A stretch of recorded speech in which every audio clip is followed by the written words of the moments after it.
And for now, ladies and gentlemen, it is time for the first panel discussion titled Innovations and UAE Global Competitiveness, and it will be moderated by Ms. Eve Hester-Wyne, journalist and TV director. Now please welcome her on stage. That is for first. Also, ladies and gentlemen, we will be welcoming we're going to be honored to have Their Excellencies as part of its panelists. Please welcome on stage the following: His Excellency Engineer Mohammed Ahmed bin Abdul Aziz Al-Shahi, the Undersecretary for Economic Affairs in the Ministry of Economy of the UAE. Also, His Excellency Rashid Abdul Karim Al-Blushi, the Undersecretary of the Department of Economic Development in Abu Dhabi. His Excellency Mohammed bin Jarash Al-Flasi, the Undersecretary of the Abu Dhabi Department of Energy. And last but not least, Her Excellency Dr. Sheikha Al-Dhahiri, the Secretary General of the Environment Agency in Abu Dhabi. Your Excellencies, the panel is yours.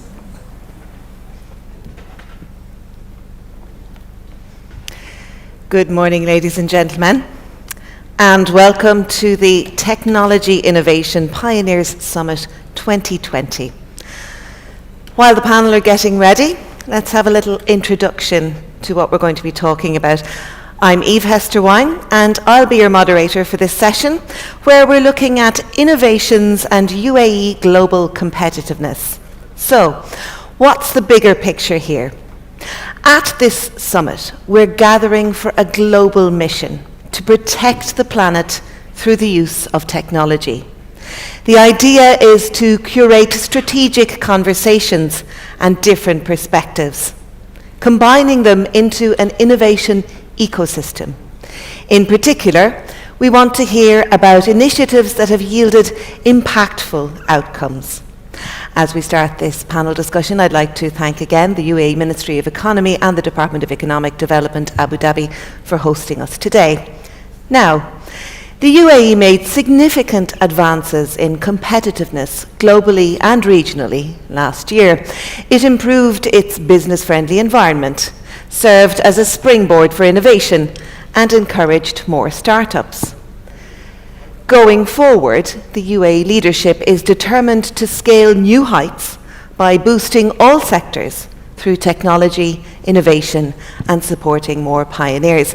This panel will highlight key initiatives from both the federal perspective and from that of Abu Dhabi, focusing on the sectors of healthcare, energy, and the environment. I'm delighted to be joined on stage by my distinguished panelists. Please give them a round of applause.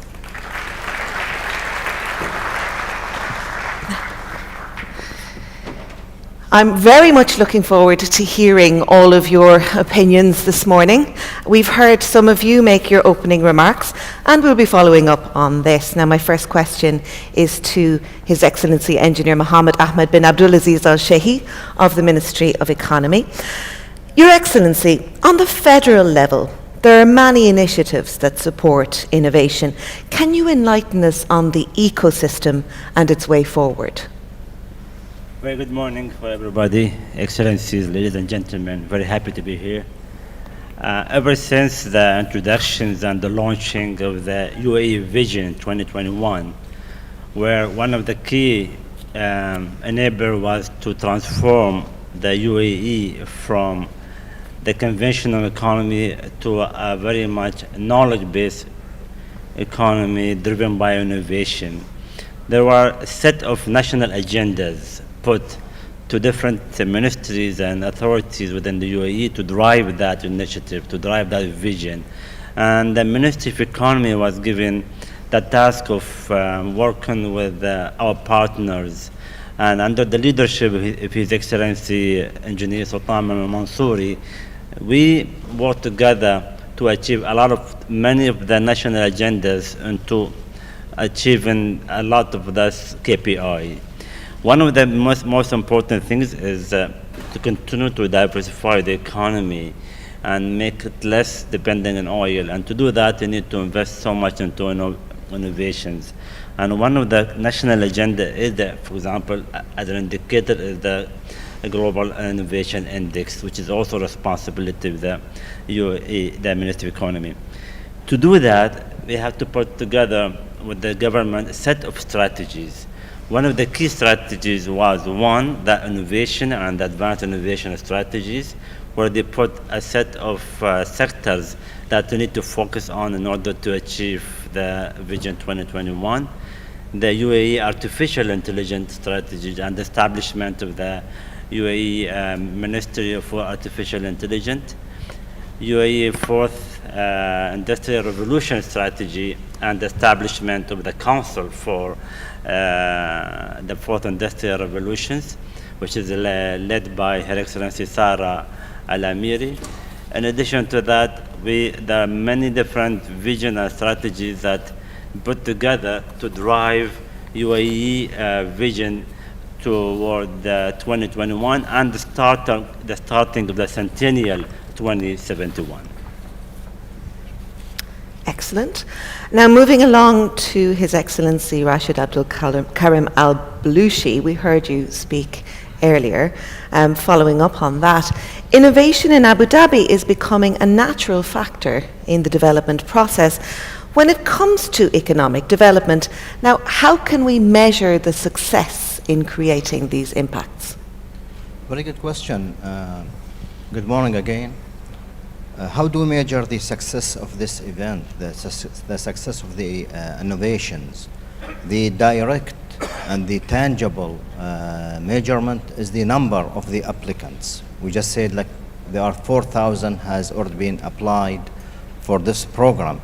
And since 2017, we see the numbers increasing sharply. And even the awareness today, Abu Dhabi became one of the places where the innovators are looking at. On one hand, there's the rules, regulations, the attractiveness of these ideas to come to us here, and then the ecosystem that we talk about are available. Today we have Hub 71, we have ADGM, Masdar, and there are other different entities around these ideas to support the innovative ideas. And this is, again, the belief that we have, as mentioned by Abu Abdulaziz, the growing an economy, having a sustainable growth, and having a knowledge base would always come from the innovators, come from the innovations as a services, as a products. This is why we always make sure that the results are shown, the results are proven, and hopefully Abu Dhabi will continue being a hub for the innovators. I have no doubt about that, it will. Moving along to Her Excellency Sheikh Al Dahri. Your Excellency, technology and innovation are key ingredients to create sustainability. What initiatives and incentives does EAD provide to support innovators and startups in growing their social enterprises? Good morning again. First, let me thank all who made it today to this event. Looking at the attendees from this view, it gives me a great feeling because it shows how much people from different sectors are interested in innovation and technology. For us as an environment agency, and because we are a government entity, we are not innovator. We cannot be, we do innovation, but slightly in a different way. We try to be innovators in the way we develop our policies and regulation and so on. However, we could attract innovation and technology through three means. One, by supporting, secondly, by involving, and thirdly, by partnership. By supporting innovators and technologies by providing the data that EAD holds. This is one of our strengths. We have 25 years worth of data, a very accurate and credible data that could be shared, and it's actually shared publicly with researchers, with the students, with consultants, and so on. And we believe by sharing those data, it helps those innovators and entrepreneurs. And it gives us also a very solid knowledge around our state of environment and also in addressing our challenges. That's one. We do involve entrepreneurs and researchers and students and other sectors. For example, yesterday we launched the Coral Innovation Lab, and we call for everyone to participate in this lab in order to help us in saving our corals. And that's part of the environmental challenge, because we know that climate change is affecting almost everything, including corals. Secondly, by partnership, us partnering with the Ministry of Economy and with the Department of Economy is our kind of commitment that we need to drive the innovation and technology forward.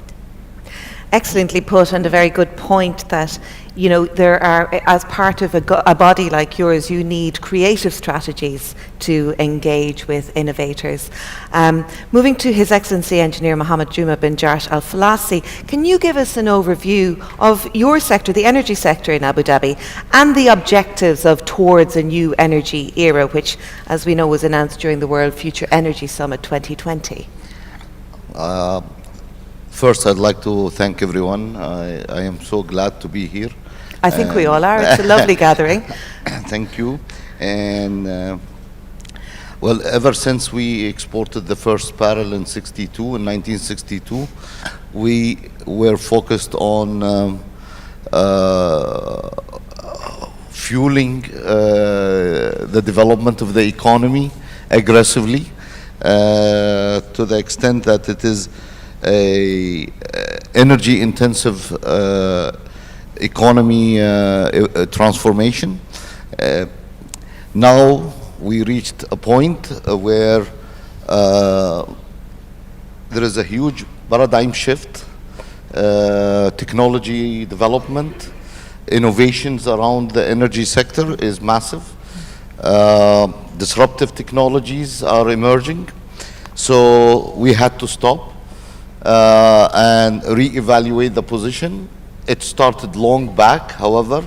Recently in Abu Dhabi in 2018, there was a huge transformation within the government, separating the policy making and regulations from the operating arms, and so much focus on innovation, technology, and long-term planning and transformation. And the results was a clear decoupling in power and water production, going for more sustainable, more clean technology. We've started the decoupling process 3 years ago. Now we are building only reverse osmosis for water production. We developed the largest solar plant in the world, and we are going to develop more. So we need innovations in many aspects, and in digitalization of our grid for maintaining a sustainable, secure, and reliable sector that can remain fueling the economy and developing the UAE to achieve its targets on the local level and on the international, supporting, of course, our colleagues and friends from the local government and the ministries of the UAE, because we are liable to support the UAE targets developed in the UAE Strategy 2050 and 2071. Certainly, many points to chew over in the next. Many points to chew over in the next few minutes. Coming back to Mohammed Ahmed bin Abdulaziz Al Shehi from the Ministry of Economy, you were talking about the Global Innovation Index. Now, the UAE is achieving higher rankings every year in this index. What's the impact of TIP and similar initiatives on this? What contribution do they make? It is always important that to measure your success through different international indexes. And I think GII is a very important tool. We have been maintaining a very good position and globally. However, we have so much ambitions. At the moment, we are the first in the Arab world. However, we're still 36th globally. And we have so much to do in order for us to be in the top 10. And that need partnerships through different entities within the government, Ministry of Education, Central Bank, Competitiveness Council, and such program and platform such as TIP and other program can also contribute tremendously toward the improvement of the UAE ranking and GII. Because such platform attract talents from all over the world. We put challenges in the front of them. So some of those challenges is very specific to the region, and some of the challenges are very much global challenges. And I believe such a platform will continue to contribute toward the improvement of the ranking of the UAE and the Global Innovation Index. And I would like to emphasize that the Ministry of Economy by itself is only orchestrating the work and the GII index. However, there are many different entities within the government. They have to work together with us in order for us to reach to the higher numbers. The local government, through the economic departments or environmental department or the health authorities or the energies, they're all contributing in this very important, very complicated also formulas in calculating the improvements of the GII. Therefore, by all means, TIP is an important tool that can contribute hopefully to the positively improving our numbers and ranking globally. A very important tool, no doubt at all. Your Excellency Rashid Al-Balushi, DED as well as MOE in the partnership that we've just mentioned was the initiators of TIP. What were the driving forces behind this? Again, the main driver of this initiatives is the knowledge-based economy. And as mentioned even by Dr. Sheikha, the best ideas would come from non-government sectors, the private sectors. This is why in programs like that, we encourage all the stakeholders, being students, being professors, being specialists in their own field, to participate in putting services, innovative services, toward solving a challenge that we face. This is why we make it very realistic this year. As I said when I was talking here, Department of Economy had a cooperation with the Department of Energy, Environment Agency, and Department of Health to look at the biggest challenge that we face. We clustered that and we put the challenge for the public to give us their feedback, give us their issues to solve these challenges. These are what make a sustainable knowledge base and continuity of the development of the economy, being the economy itself, being the culture, being the society. This is the main driver of the issue. Fantastic point there. Yeah, we'll keep it beside you. Dr. Sheikha Al-Dahri, in terms of clean energy, ocean conservation and single-use plastics, for example, as His Excellency Rashid Al-Balushi was talking about, we have certain challenges. We need the innovators to come and partner and bring the solutions to these challenges to us. Talk to us a little bit about these were the initially identified 3 challenges at TIP, where technical innovation could make a significant difference. What other challenges are there where technological innovation can make a difference? To me, I think all the environmental challenges are today very much important. Looking at the Davos risk report that was published after the meeting in January, all the top 5 is environmental challenges. And I would like to shed the light in 2 other challenges. Definitely climate change is one of the top ranked challenge, which I will talk about more later. But I would like to talk about water, mainly because we are in a region that is suffering from scarcity in water. And that's fine, but we will continue to depend on sourcing our fresh water from desal, which is been talked about by His Excellency here, and we will depend, even with moving to ROs, reverse osmosis desal plant, it's not enough. From an environmental point of view, I think we need to even try to encourage more innovation in this sector. Statistics says that cities will depend on in the coming next 3 decades, will demand 70% more water. Plus, till 2025, there would be an increase of 10% annually on desal around the region.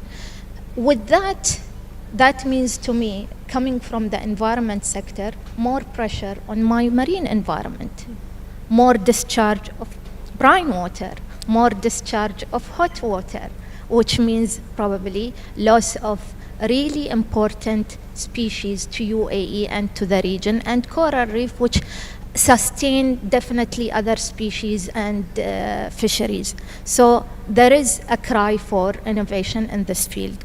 When we talk about water, I have to talk also about food, because water and food goes well together. We need more food to feed the increasing population here in UAE and globally, which also means that we will need more water to cultivate. But the issue is not the cultivation itself; it's part of the issue. We end up wasting a lot of food that ends in the landfills, which release more methane, which means contributing more to a climate change. So the second challenge is to minimize our food waste, how to come up with technologies that help us first, of course, to use less water to cultivate and provide food for human beings, but also technologies and innovations that help us to less consume. And maybe it's even not innovation, it's even something to encourage us to change our behavior, change our choices as in lifestyle. I could see while you were speaking there, His Excellency Mohammed Al-Falasi was engaging with what you were saying. A response to what your esteemed colleague has just been talking about in terms of the challenges that the sectors, let's face it, must face together. Energy is central to economic growth, social development, quality of life. I fully agree, and that's why we are here, and we are asking innovators to help support demand side management and development in relation to technology improvement and demand utilization. Recently, Abu Dhabi had not just what I had mentioned earlier was just the big lines of transformation towards sustainable future in energy. However, at the same time, Abu Dhabi government had approved this demand side management strategy through 10 programs. One of them is water, and the intention is to reduce water consumption or optimize water consumption massively to 32% by 2035, and we are reaching for all innovators and businesses. Recently, Abu Dhabi energy sector had announced also a super ISCO scheme to improve that. So innovators can participate and small businesses in the area of retrofittings of building, development of new coolants and water management schemes. There are a lot going on. You've been hearing in the news since the Sustainability Week.